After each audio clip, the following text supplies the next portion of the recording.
Bismillahirrahmanirrahim.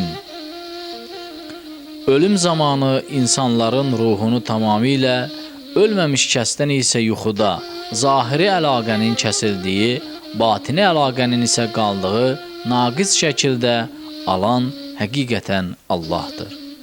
Beləliklə, ölümünü qətləşdirdiyi ruhu bərzaq aləmində saxlayır, o birini isə müəyyən müddətədək bədənə göndərir.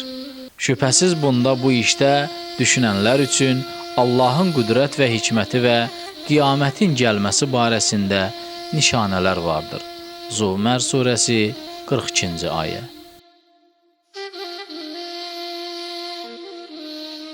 Həzrət Peyğəmbər sallallahu aleyhi və aleyhi və səlləm buyurar: Çox yatmaqdan çəkinin, çünki çox yatmaq sahibini qiyamətdə əliboş qoyar.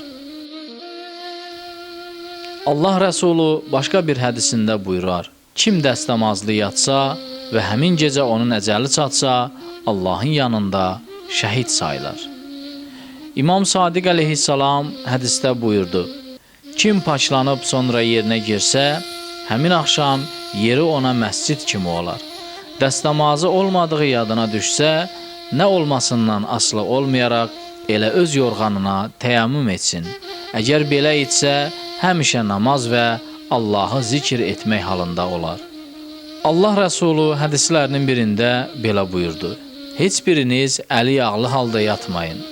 Əgər kimsə belə etsə və şeytandan ona bir ziyan dəysə, özündən başqa heç kəsi məzəmmət etməsin.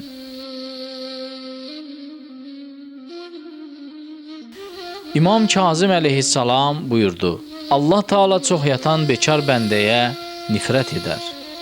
İmam Əsgəri əleyhissalam isə öz hədisində belə buyurdu: Kim çox yatsa, pərşan yuxular görər. Allahın Peyğəmbəri sallallahu aleyhi və aleyhi və səlləm bir hədisində də buyurdu: Kim yatağına girəndə Qul huvəllahu əhəd surəsini oxusa, Allah onun 50 illik günahlarını bağışlayar. Resulullah başqa bir hədisində belə buyurdu: Kim yatanda Əl-Həkumut Təkəssür surəsini oxusa, qəbr əzabından qorunar. Vəssalamu aleykum və rəhmətullahi və bərəkatuhu.